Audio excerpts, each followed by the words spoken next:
It's the Opperman Report. Join digital forensic investigator and PI Ed Opperman for an in-depth discussion of conspiracy theories, strategy of New World Order resistance, high-profile court cases in the news, and interviews with expert guests and authors on these topics and more.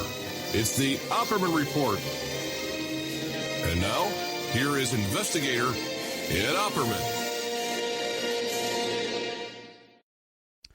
Okay, welcome to the Opperman Report. I'm your host, Private Investigator Ed Opperman, and this show is brought to you by our wonderful sponsors who make this show possible, cart-king.com, who make custom-designed and custom-built mobile carts and kiosks for any application, shipped worldwide, cart-king.com, puresoapflakes.com, who make pure organic soap, bar soap, laundry soap, and also soap you can wash your counters with, and other just soap you wash soap things with. Soap, organic pure soap, puresoapflakes.com, almightygold.com, where you can invest in gold as little as a tenth of a gram. Comes in these little carrot bars, which are like embedded into a credit card sized plastic card. almightygold.com, you can become an affiliate over there and make money selling gold. Email Revealer, where you can catch people cheating online by tracing their email address back to online dating websites. Locate and identify people from an email address, from a telephone number, from a license plate number. Locate long-lost loved ones. Adoption investigations. Asset searches. Current place of employment locates. All kinds of digital forensics. Uncover deleted text messages and pictures from your cell phone. Email revealer.com, and don't forget, if you enjoyed today's show, join our members section at oppermanreport.com. That's how we support the show. It's a little $6 a month, access to over 200 additional shows, documents, court docs, pictures, videos. Email oppermanreport.com. I don't know what I'm doing anymore. And go. All right, we have with us today James Hunt, who is the nephew of Frank Sturgis. We've had him on the show several times before. He's a law professor down there in Texas. Mr. Hunt, are you there? I'm here. Yes, Ed, thank you. Yeah, thank you so much. Hey, remind the audience, who is James Hunt? Well, as you said, I'm a practicing attorney in Clearmont County, Ohio, which is near Cincinnati. I do teach at the University of Cincinnati College of Law in psychiatry, and I'm the co-author of the biography of my uncle Frank Sturgis, who, among other things, was one of the Watergate burglars. Yeah, what's that book called again? The book is called Warrior. It's got a long subtitle, but the main title is Warrior, and it's still available, actually. We published it, it came out about 6 years ago, I think, Ed. Okay. Something like that. So, anyway, we... forget what I was going to say.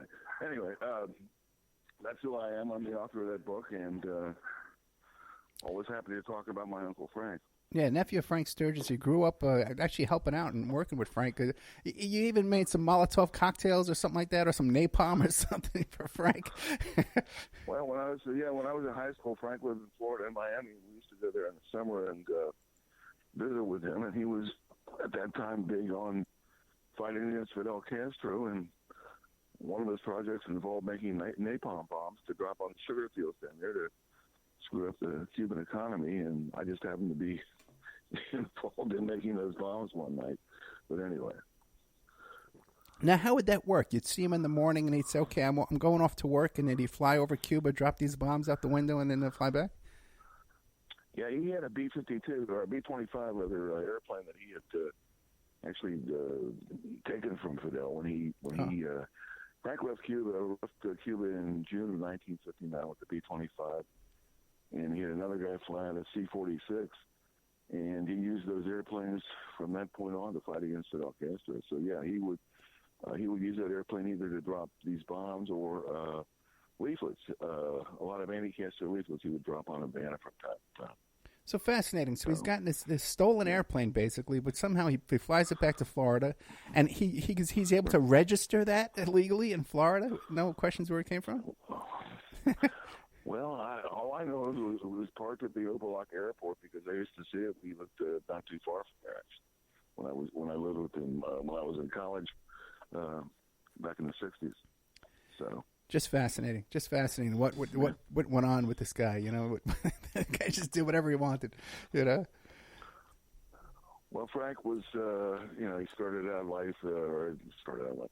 He was born in Virginia, but he actually grew up in Philadelphia, raised by his mother, and he lived with his aunt and uncle and his grandparents. And at age 17, he joined the Marine Corps, became a Raider Marine, which are kind of like the Navy SEALs back in World War II days. Fought in World War II. He was decorated. He got out. He came back to the Virginia Beach area and joined the Navy for a while, and where he learned to fly airplanes. Then he was actually in the Army. In 1948, he was in Berlin when the Russians put up the famous Berlin blockade, where they blockaded all the supplies coming into the city of Berlin. He was there then. From there, he ended up being a spy for Haganah, which was the Israeli underground. Came back to the United States, and for a while he operated a bar in Virginia Beach, but then got kind of bored with that. 1957, 58, he was introduced to Fidel Castro down in Miami through a friend of actually a friend of his uncle's. His uncle was married to a Cuban woman, and Frank threw in with Fidel, started running guns in for him, and became a captain in his rebel army. Personal friend of Fidel's. After the revolution was successful, Fidel made him and put him in charge of all the gambling in Cuba, and he also was the chief of intelligence for the Air Force. But he was a big anti-communist. He didn't like the communists at all, and as the revolution went more and more in that direction, Frank then began to cooperate with the CIA and the U.S. government to try to see what was going on with Fidel, and basically, as I stated earlier, left the island in June of 1959 with those two airplanes and spent the rest of his life fighting against Fidel Castro. For the CIA? I'm sorry, what? He was fighting against Castro for the CIA?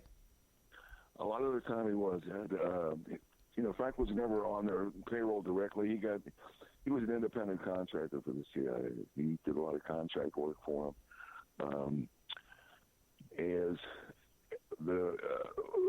At one point, though, actually the CIA became less involved in Cuba. There was kind of a hands-off policy that the United States had, and at that time he did a lot of missions for what I would call private conservative anti-communist money in Central and South America.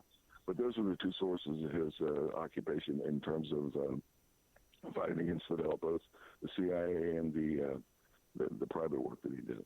And what about during the period of time during the Kennedy assassination? Who was he working for then?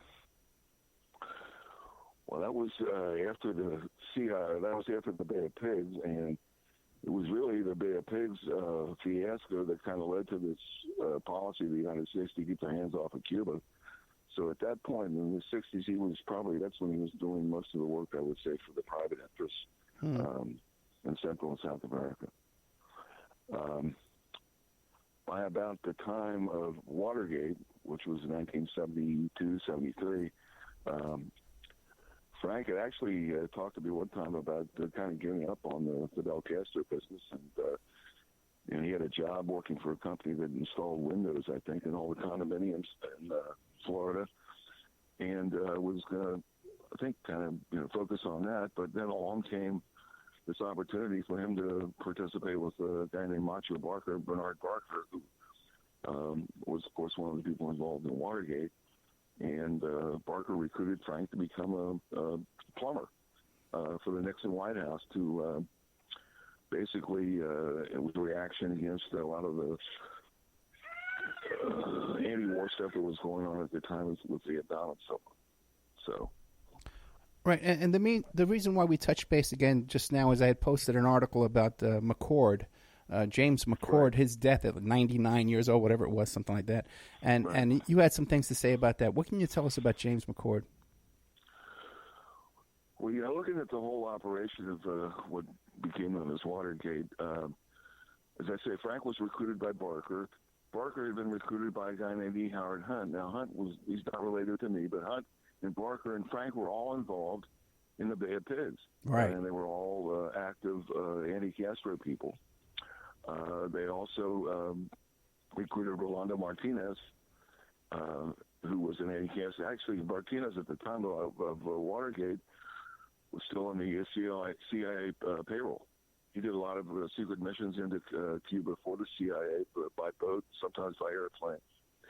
And then the other person they recruited was Virgilio Gonzalez, who was a locksmith and also an anti-Castro Cuban.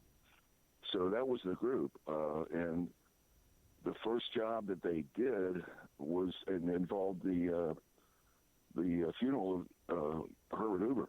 I'm sorry, of J. Edgar Hoover. There was a demonstration against Hoover by a group led by the Barragan brothers. I don't know if you remember the Barragans. Oh, sure. They were two radical priests that were opposed to the war. And so they were going to lead a demonstration into the Capitol during the time that Hoover was laying in state. And Frank and Barker and another group of Cubans basically stood in their way and confronted them and chased them away. So that was really the first Watergate or plumber thing that my uncle did, that Frank did. They went back in May of 1972 to Washington, D.C., and for the first time they met James McCord. McCord had been brought into the group by Hunt. McCord was a 19-year veteran of the CIA. Hunt hired. The CIA has a whole office where they help ex-spies get placed in employment and so forth. And I think that's how Hunt came up with McCord. McCord supposedly was an expert in electronic surveillance. He also was running a private security company that was being paid by the White House at the time. So McCord was brought into this group that included, like I said, my uncle and Barker, Martinez, and Gonzalez. And he was an outsider. I mean, he was not part of their group. He had never been involved in the anti-Castro things that were going on.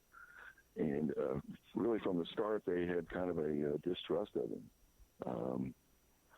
Martinez told me when we interviewed him for the book that he was surprised that one of the things that McCord was supposed to do was he was supposed to be an expert in this electronic surveillance. And he went out and they bought a bunch of equipment that Martinez said was all junk. Wasn't very good at all. The night that they got busted at Watergate, they really got down to McCord being the cause. They were staked out across the Watergate in the Howard Johnson's hotel across the street. And earlier that day, on the insistence of McCord and Hunt, they went over and they put tape on the doors that led from the Watergate office building to the garage. They taped over the hasp, the lock, and they were going to, go back that night then and get entrance into the Democratic headquarters, with the tape being on the door. Well, so Frank and Gonzalez were the first to go into the Watergate that evening, and when they got there, the tape on the door was missing. The tape was gone, and Frank had a walkie-talkie radioed back to the rest of the group with the Howard Johnsons and suggested they call the mission off because something was going on. Somebody had found this piece of tape that they put on the door. And apparently there was a discussion back at the Howard Johnsons between Hunt and McCord, and they decided they were going to go ahead with the mission. So McCord and Barker then came across the street, and they all went into the Democratic headquarters. They were there for about 15 minutes. And Martinez told me that McCord told him that he had forgotten some equipment. He had to go back across the street. And so Martinez said, okay, well, take this tape. When you leave, take the door open so that you can, come back in. But make sure you take the tape off when you come back. So about a half an hour later, McCord showed up again. And Martinez specifically asked him, did you take the tape off? And McCord said, yeah, I took the tape off. Well, he did, man. He lied. He left the tape on the door. So, and what happened was the guard from the Watergate, who was the one who originally had found a piece of tape and had removed it, was making his rounds, and he sees a piece of tape on the door again. Well, that prompted him to call the police, and that's how they got busted. So now, do you think McCord purposely sabotaged the operation? Yeah, you have to really look at the larger issue of Nixon and the CIA. There's no question in my mind that the CIA was well aware of the activities of Hunt and the Watergate people, that they knew what was going on. They knew what was going on because they put McCord in as what I would call a mole or a double agent to report back to them. There was a struggle at that time going on between Nixon and the CIA. Nixon was trying to get his hands on certain files from the CIA that he could use against his political enemies. One of those files was called the Bay of Pigs file. Well, it talked about the Bay of Pigs, but it also was a CIA file on the assassination of Kennedy. And the CIA didn't want to give it up to Nixon. And so there was this ongoing struggle between the two of them. And I believe that they, Richard Helms and the CIA people, put McCord into the group basically as a spy to see what was going on and what they were doing and what their activities were. And that's how they got busted. And they basically, McCord set them up to get busted to embarrass Nixon with the CIA. But McCord got busted himself. He did. Yeah, well, he was a good CIA agent. And I think expected the CIA to do something to get him out of the mess, either through a pardon or some other way, and it didn't happen.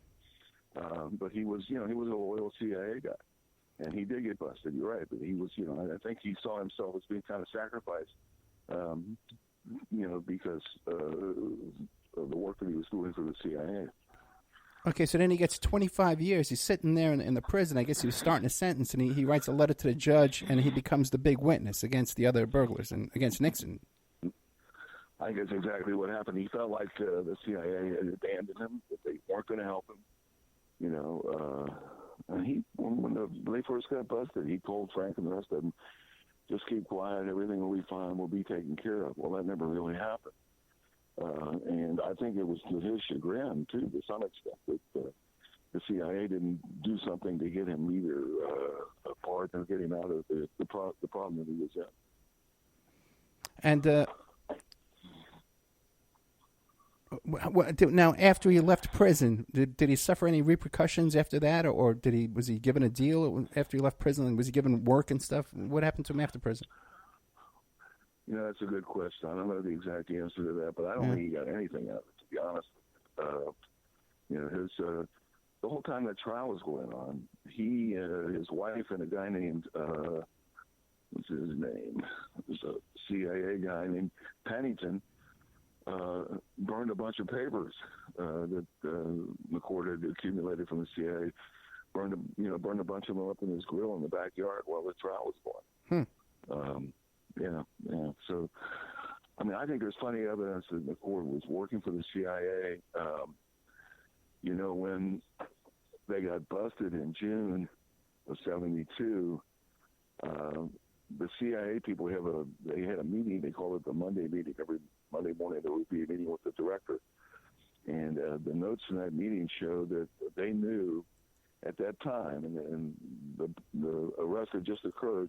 They knew already that Hunt was involved in the break-in, even though he had never been. He was not arrested. He wasn't one of the people arrested. He wasn't in the newspaper or anything like that. They knew what was going on. No question about it. And again, it gets back to this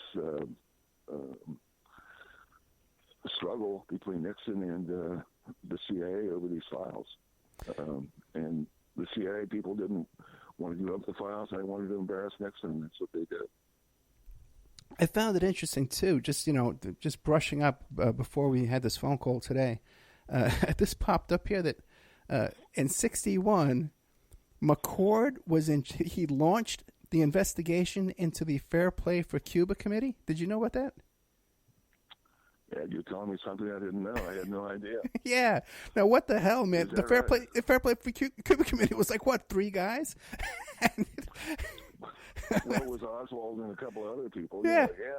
That's interesting. Yeah, I had no idea. Did not know that. Well, that is it. More you know, man. The more you hear about this stuff, the wackier it gets with all this stuff, you know? You're right. Yeah, that's true. Yeah. But as I say, but when we interviewed both Parker and Martinez, they both told us that they didn't trust McCord. They thought that he'd been basically placed into their group by the CIA, so the CIA could keep an eye on him, and he's the reason. The tape. We talk about the tape. You think they could have used cellophane tape, for instance? No, they used duct tape. And you think they could have applied the tape vertically on the doors? No, they did it horizontally so that when the door was shut, you could see the tape sticking out. All right? I mean, I don't know. Maybe that was just stupidity, but to me it seems like because McCord and Hunt were the ones that actually had applied the tape to the doors earlier that day. Yeah, but even then, you think your average security guard working in an office building, an empty office building, even if the DNC is in there, is checking every door for tape? My God, they're half asleep, these guys wandering around. They're not doing anything. Well, according to the guard, that's the reason he busted. Yeah, because the tape, he found the tape, took it off, and boom, it came back. I'm sure he saw the tape. And you mentioned too that the surveillance equipment they had was really cheap, knockoff stuff. Why wouldn't they have access to good equipment? That's what Martinez said. He said, he couldn't understand, what McCord's role was actually supposed to be because, again, the equipment was bad. I mean, the equipment they used, they were able to bug for a period of time for about a couple of weeks. They were able to bug the phones at the DNC, but they couldn't record them. They couldn't. All they could do was intercept them, and then McCord and some other guy would sit down and make a log of when the phone call occurred, what they said. Really? Yeah. It was really kind of antiquated stuff. And the other thing that Martinez couldn't understand is why they needed to put tape on the doors in the first place when Gonzalez was a locksmith. Right. And picked the locks for him. It just didn't make any sense that they, went to that trouble or whatever to put the tape on there when they didn't need to do it. It could have went a week before and had keys made. That's right. He could have went a week before and had keys made. Well, that's true, sure. Yeah. Or burgle the security guard's house first and get his keys. And what about, too, now, these wiretaps, too, they didn't have, infinity transmitters that they could put on a phone and bug them. They had a lot of good, sophisticated equipment back in the 70s. Why did they even have to do this, even break in to begin with? Why? Because Nixon was looking for, they were told, my uncle and the Cubans were told that they were looking for evidence that Fidel Castro was funneling money to the DNC. Right. And it was coming through either fixed highlight games down in Miami or money coming for the Black Panthers from the sale of drugs. Well, I think that's not the only reason that they were breaking in, frankly, was to find dirt on the Democrats at the behest of Nixon and his administration. I mean, that's the reason for the break-in. And, they were lied to about the connection with Castro. But that's the reason that Nixon did it. Nixon was a paranoid guy. He said, what did he say? Everybody knows everybody spies and everybody else will always do it. He talked about, being spied on from even when he was ran for governor of California. Mm. So it was kind of an MO for Nixon to do this type of thing. Back to McCord for a second. After he was released from prison, did he do any interviews or write any books or anything? Pretty silent, I think. Yeah. I think he was pretty silent about the whole thing. We didn't run across any of that when we were doing research for our book, I can tell you that.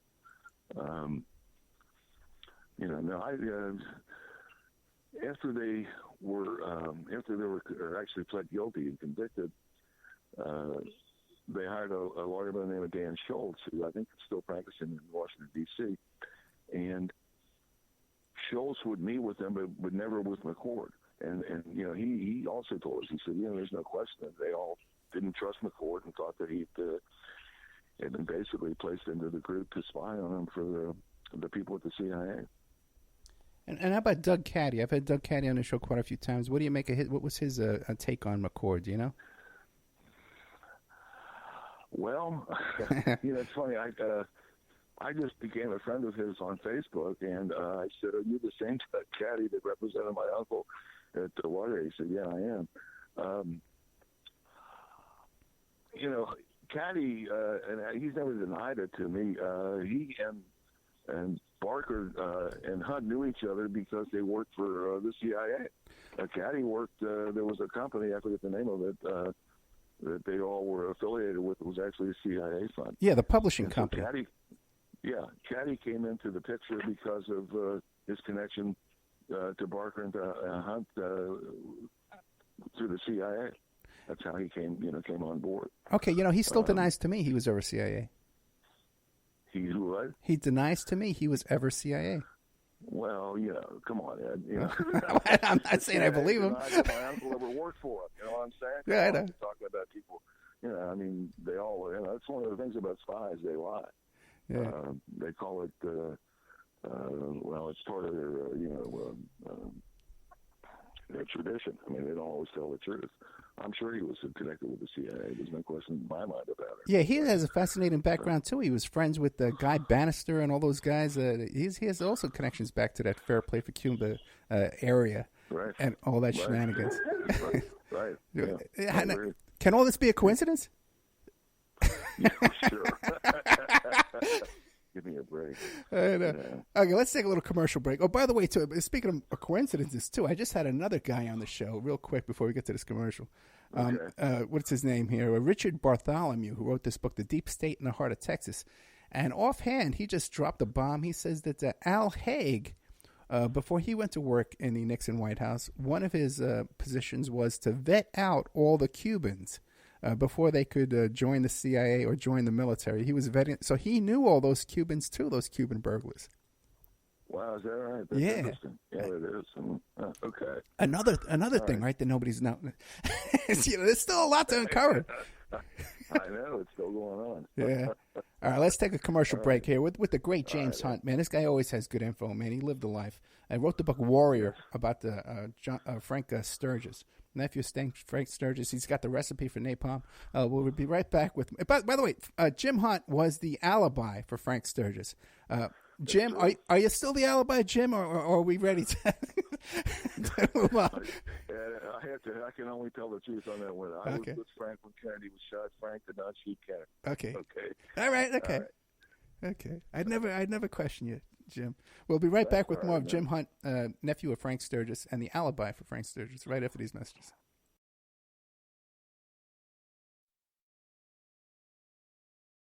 And now a word from our sponsors.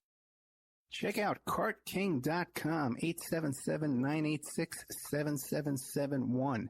Have you ever thought about opening your own mobile cart or kiosk business? Perhaps your current business wants to add multiple point-of-sale locations across the country quickly. Maybe the facility you manage could kickstart revenue by adding coffee, food, or retail services, like let's say you own an office building or a warehouse. Put one of these carts there in the lobby. Well, CartKing.com can be the answer to your needs. CartKing.com is a North American designer and manufacturer of the finest mobile retail coffee and food carts and kiosks money can buy.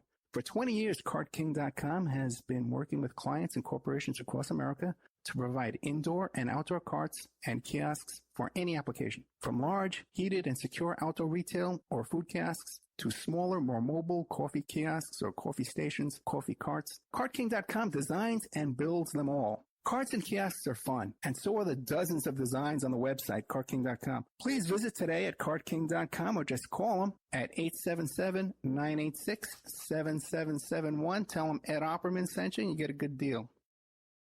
Remember, all these shows on Awake are brought to you by emailrevealer.com. You can go to emailrevealer.com and get a copy of my book, How to Become a Successful Private Investigator. You also do all the kind of different services for you. Online dating service investigations called an online infidelity investigation. And that's where you give us your husband or your boyfriend, your girlfriend's email address, and we trace it back to their online dating websites. And we return a list of all the dating sites that email is registered to. We can expand on that investigation and trace it back to porn sites, escort service sites, swinger sites, gambling websites, and even prescription drug websites, and all kinds of digital forensics, computer and cell phone digital forensics, where we can recover deleted content from an email or a hard drive and produce a report for you that you can use in court. That's emailrevealer.com, or you can contact me at oppermaninvestigations@gmail.com. Almightygold.com. Would you like to start investing in gold, but you can't afford to buy a whole ounce of gold, or certainly can't buy a bar of gold? With almightygold.com, you can invest in gold in these carat bars as little as of a tenth of a gram of gold. So you can start investing tonight for as little as $6, $8.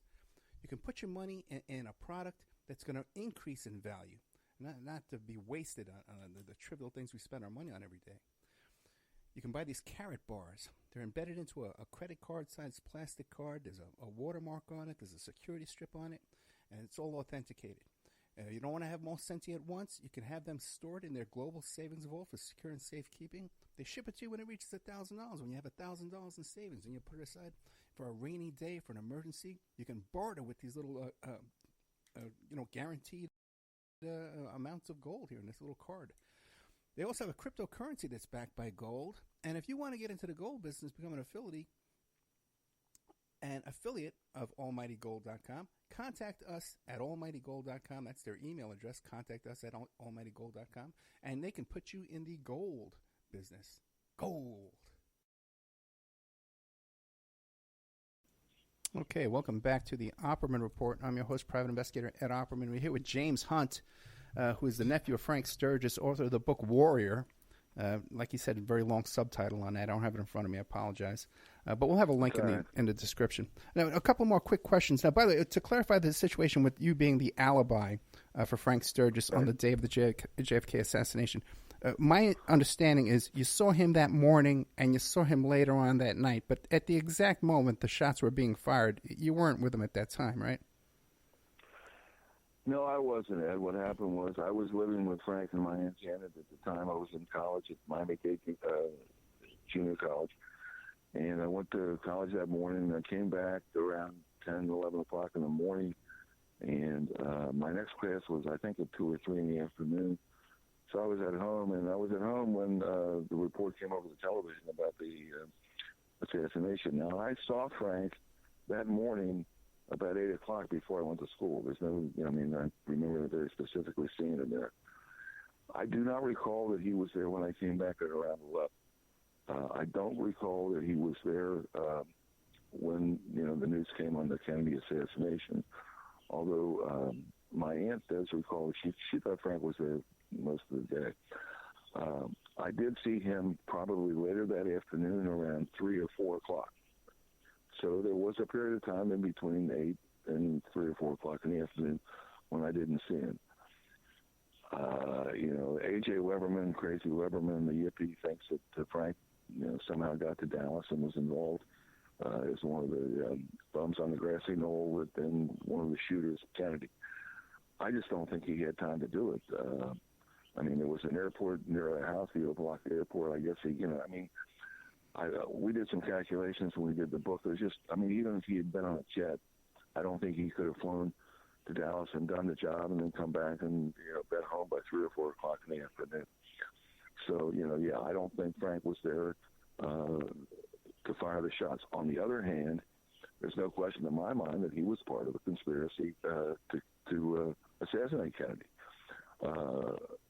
Based on the research we did for the book, it looked to us like it was primarily motivated by the mafia, but they worked in conjunction with people like my Uncle Frank, and he hired Hunt Barker, who had been CIA people and whose careers kind of went down the tubes because of the bad pigs. My uncle was very bitter towards Kennedy about the bad pigs. So there were those two groups, and then the third group was the mafia. Well, Frank was kind of pivotal. He knew all those groups. He got to know most of the mafioso people when he was the gambling czar in Cuba. He introduced me one time to Sandro Trapacani, who was the head of the Tampa mob, and Sammy Manorini, who was the head of the Pittsburgh mob. So he knew all these people. And we think that it was probably the mafia that was kind of the impetus, but again, working in conjunction with people like my uncle and the anti-Castro Cubans in Miami. And it was as I say, conspiracy. It wasn't a lone gunman. I mean, Oswald didn't do this on his own. There's no question about that. Yeah. There's a whole bunch of people involved in it. Kenny was actually in Miami that Monday before he was shot in Dallas on Friday, and I can't prove it, but one of my theories is there may have been actually a plot to do the assassination when he was in Miami, because he was supposed to ride in a motorcade from the airport over to Miami Beach across one of the causeways. And at the last minute, that was canceled, and they flew him over in a helicopter. I think it's in part because somebody picked up on the fact that there, may have been an attempt on his life then. So. Now, when you were asked to provide an alibi for your uncle, where did he say he was that day? He says he was home, although apparently he's given a couple of different answers on that. Okay. I think at one point he said he didn't remember, but then I think his basic story was that he was at home, and he this is when he was testifying with the Rockefeller Commission. He gave them my name as as one of the alibi people for him. Right. And he told them that he had been home that day. I ended up filing an affidavit with him, telling him what I just told you, that I saw him that morning, I saw him that afternoon. I don't think he went to Dallas, but anyway. Well, then when you saw him that afternoon after the assassination, did you guys talk about it? Oh my goodness, Mr. Kennedy died today. Oh sure, and I'll tell you something. It kind of surprised me. As I said before, Frank was very, very critical of JFK. Didn't like him at all because of the bad pigs. Now, my aunt, on the other hand, was a big JFK supporter, and I have to say, after the assassination, he was very comforting to my aunt that day. He really was. He didn't mouth off about JFK or anything. He was very solicitous and nice to her, and tried to comfort her because she was very upset. A lot of people were. So, anyway. Okay, just to jump back to Doug Caddy for a second. I've had Doug Caddy on the show several times. As a matter of fact, I was the first guy to find him and bring him on. He had done no shows before mine. What about his theory is that the motive for the JFK assassination, are you aware of this? That he thinks it's to conceal the alien presence on this earth? He believes that it was to cover up alien presence on the earth. I think I saw a thing on Facebook that he posted about that. Yeah, this goes back to, was this the alien that supposedly met with Eisenhower? Caddy's a serious guy. He's been involved in a lot of stuff. Koreagate with the JFK folks. He's been a CIA Watergate attorney. He's a serious guy, man. But he is convinced. I've talked to him about this, man. He is convinced, and he's convinced that there's an alien influence in his life that has put him in all these places to be involved in all these different things. But you'd never heard that before about aliens or anything? No, I mean, no. He and I, we've communicated on Facebook a little bit, but we haven't had any really, discussions about anything. So that's interesting. Jeez, I didn't know. Yeah, and I tell you, he's convinced. I don't think Frank was involved with any aliens. I can tell you. I know. I asked the St. John Hunt too, if you heard of that too. So, what do you make of the Jim Rothstein, where he says that your uncle confessed to him? You mean the Howard Hunt's the confession? No. I'm sorry. No. James Rothstein, the New York City detective who claims that. Yeah, I don't know. He's one of the people I don't necessarily believe on all this. I mean, I read what he had to say. I don't know. On the other hand, there's a guy named Fernando Simões who was Portuguese, and he claims that my uncle and Oliver North gave him and some other guys some money to assassinate the Prime Minister of Portugal back in 1980. And he tells me that Frank, during the discussions and the time that he had with him, told him that he had been involved in the assassination of Kennedy. So I don't know. I mean, all I can tell you is during his life, Frank never publicly admitted it. He claims he took actually a lie detector test, which he says he passed. And I don't know what questions they asked him. I wasn't there for it, but. As I said before, I don't think he pulled the trigger, but he certainly was involved. Gotcha. No question. Yeah. Now, recently I had Scott Kaiser on the show, who his father was Edwin Kaiser, who Scott claims that his father was a seventh or unnamed Watergate burglar and also involved in a JFK assassination. And he also says that he thinks that Frank Sturgis killed his father. What do you think? You know, Ed, Kaiser called me up. He got to me through Weberman. Weberman's the one, I think, told him how to get a hold of me. And we started off the conversation. He said that his father knew my uncle, and I said, well, that's nice. How do you know my uncle? And Kaiser said, well, your uncle murdered my father. I said, oh, well, jeez. The first I've heard of that. You know, I don't know.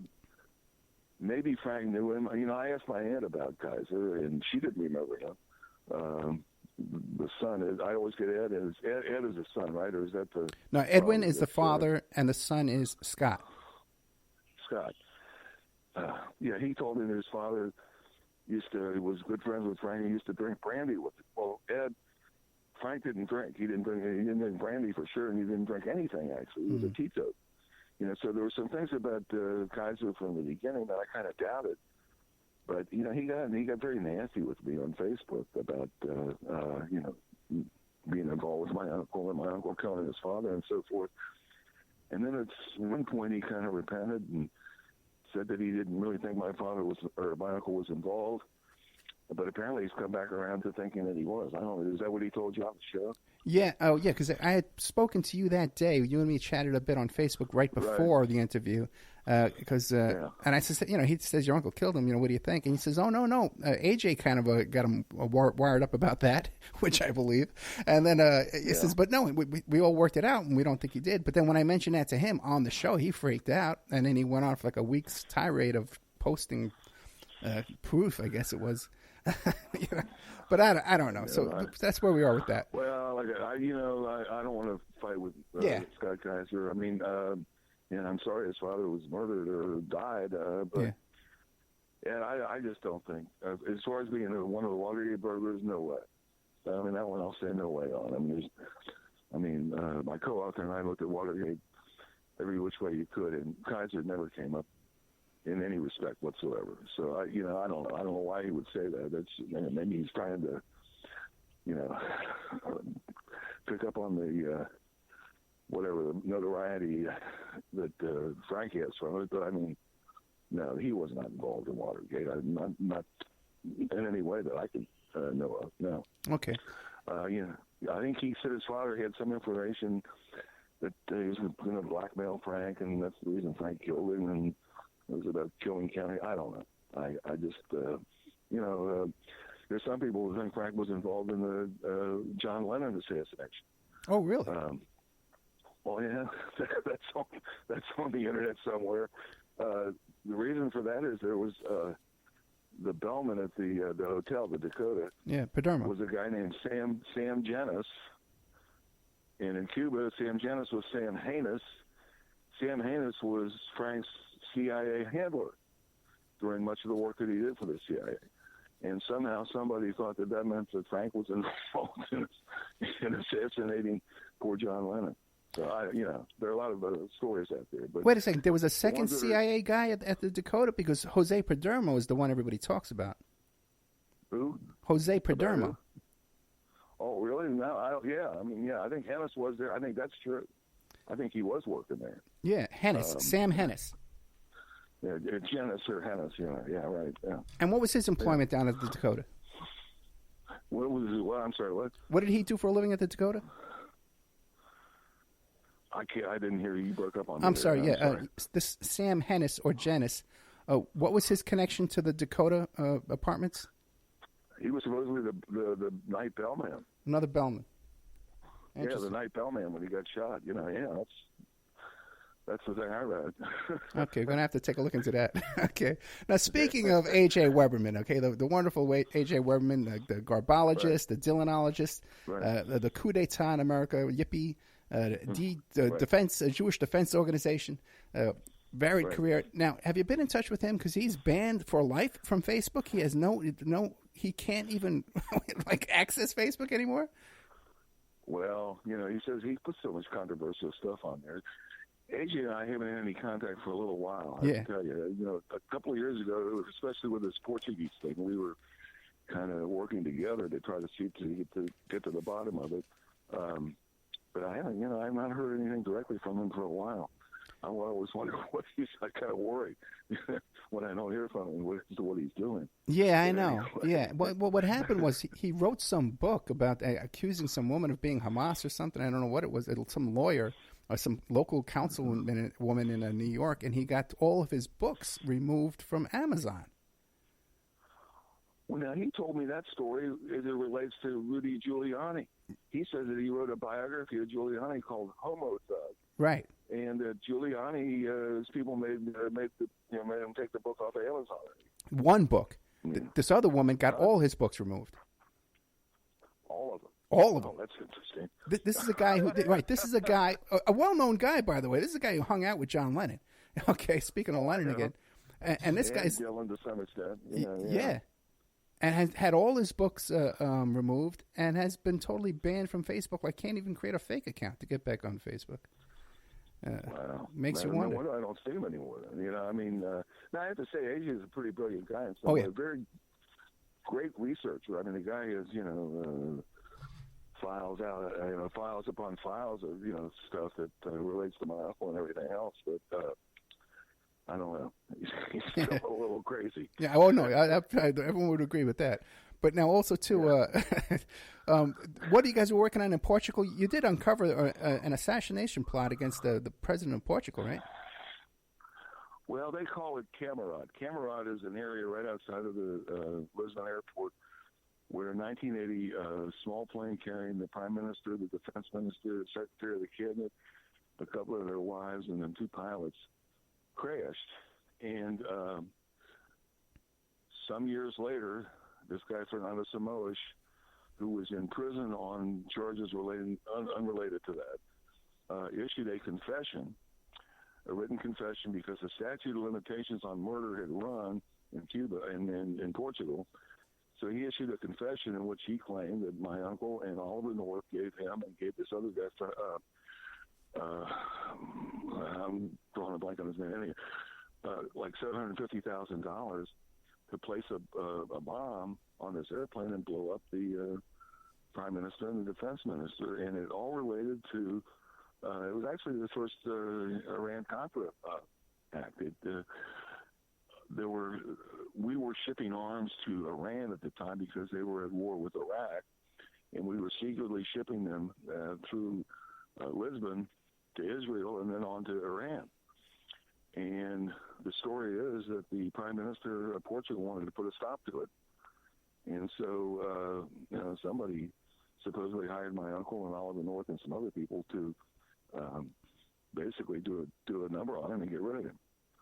So that matter has been investigated by the Portuguese parliament since about 1982, and they've still not reached a conclusion.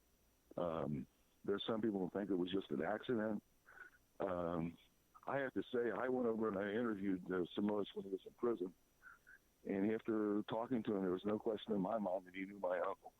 My uncle was in Portugal because of the civil war in Angola at the time. Angola had been a colony of Portugal, and the communist government had taken over the government of Angola.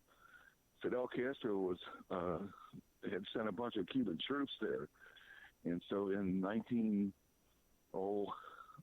late 1980s or 1970s, right after Watergate, Frank did go over to Portugal and to Angola to try to give support to the anti-communist rebels who were fighting against the communist government. So there's no question that Frank was there.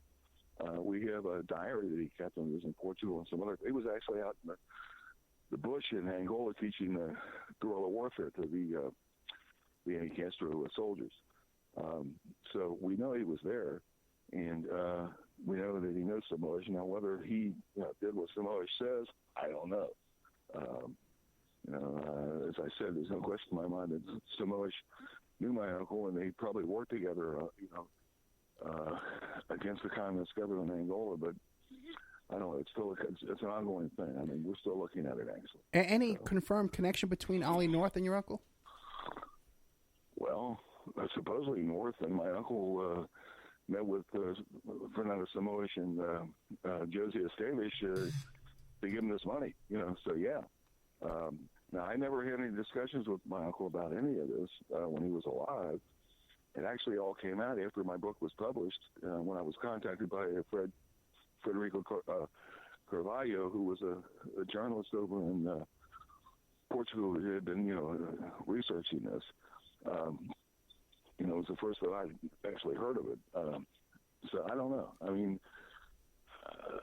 did they do this? AJ and I actually teamed up and tried to get information from the CIA under a Freedom of Information Act request, and they came back and said, well, we can neither confirm nor deny that there's any information, but even if there was, we wouldn't tell you because it might upset relationships between countries. And I kept thinking, what the hell does something that happened in 1980 in Portugal have to do with relationships with countries today? And the only thing I can think of is that the CIA probably did know about this thing. Whether they were behind it, I don't know.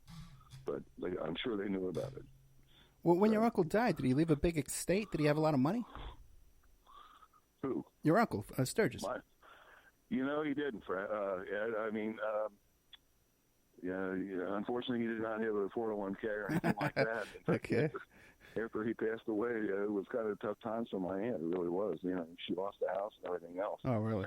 You wonder about that. I mean, I think, well, there was $750,000 floating around, but Frank was very scrupulous. I mean, for instance, when he worked with Fidel, there's a lot of money that he spent on behalf of Fidel for arms and for airplanes and things like that. And he always was very meticulous in accounting back through all the money that was spent. He never skimmed anything off until right at the end when, it looked like the communists were going to take over, and he was collecting money for the gambling tax as the gambling czar. And at that point, he did skim some money.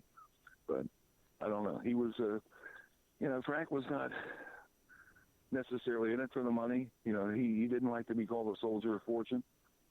He was a very patriotic man, Ed. He really was. He believed in the freedom that we have in this country. He believed in the, First Amendment and all the amendments, and just, as I say, he was a true patriot. I mean, he joined the Marine Corps when he was 17 years old. So a lot of his motivation was to promote and protect the things that we, consider to be valuable and the ideals that we have. No question about it.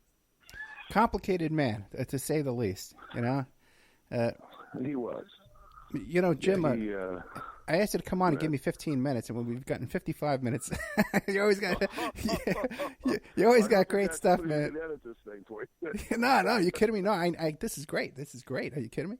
But what do you want to leave us with, man, to wrap up the show? What do you want to leave us with?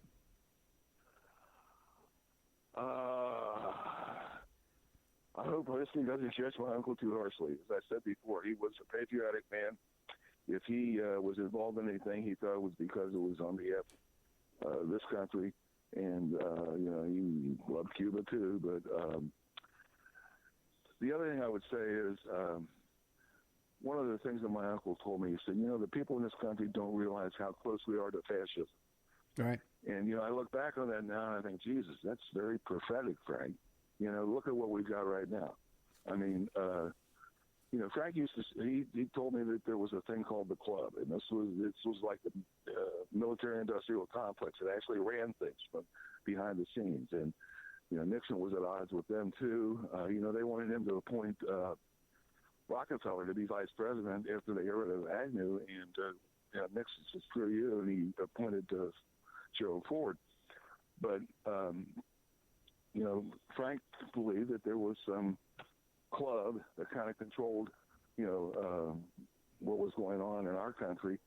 And I think the only difference nowadays is that these people aren't hiding anymore. Yeah. They're actually in the government. You know what I mean? Yeah. And,